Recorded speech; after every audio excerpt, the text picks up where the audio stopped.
फैसला स्वागत योग्य है और निश्चित तौर पे जो सारी पॉलिटिकल पार्टियां मांग कर रही थी, चुनाव आयोग जिसको लगातार डिनाई कर रहा था कि इसका सर्कल हमको बड़ा करना चाहिए ताकि बिहार के ज़्यादा से ज़्यादा लोग वोट डाल सकें, ज़्यादा से ज़्यादा लोग मतदाता सूची में शामिल हो सकें। आज सुप्रीम कोर्ट ने कह दिया है, जो चुनाव आयोग मना कर रहा था, आज सुप्रीम कोर्ट ने कहा आधार कार्ड भी अलाउ है। आज सुप्रीम कोर्ट ने कहा ऑनलाइन भी आप एप्लीकेशन लीजिए, जो लोग अपने वोट जुड़वाना चाहते हैं, जिनके आपने वोट काट दिए हैं, डेटा भी सार्वजनिक करा दिया है।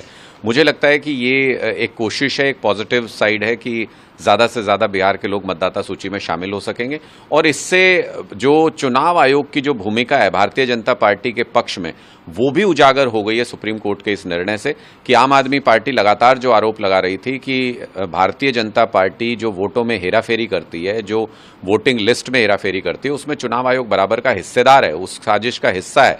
वो बात आज सुप्रीम कोर्ट के इस निर्णय से और ज़्यादा स्थापित हो जाती है कि चुनाव आयोग अपनी भूमिका निष्पक्ष तरीके से नहीं निभा रहा था, जो इस आदेश के बाद उसको करना पड़ेगा।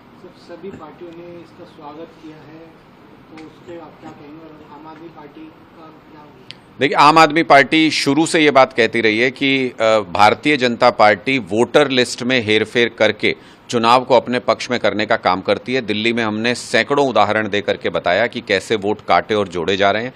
चुनाव आयोग की भूमिका इस पूरे मामले में बहुत संदिग्ध है। वो हमेशा बीजेपी की मदद करता है। चुनाव आयोग ने कभी किसी शिकायत पे एक्शन नहीं लिया। बिहार के अंदर तो और ज़्यादा संदेहास्पद स्थिति हो गई जब 65 लाख वोटर्स काट दिए और उसकी लिस्ट जारी करने को चुनाव आयोग तैयार नहीं था।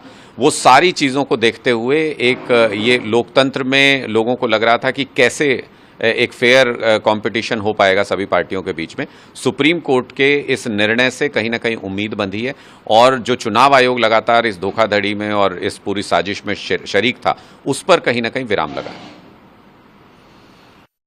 सीएम का भी बयान आया है, पहले वो कुछ और कहते हैं, उनका बिल्कुल बयान आ गया आया है, तो उसके बारे में आप क्या?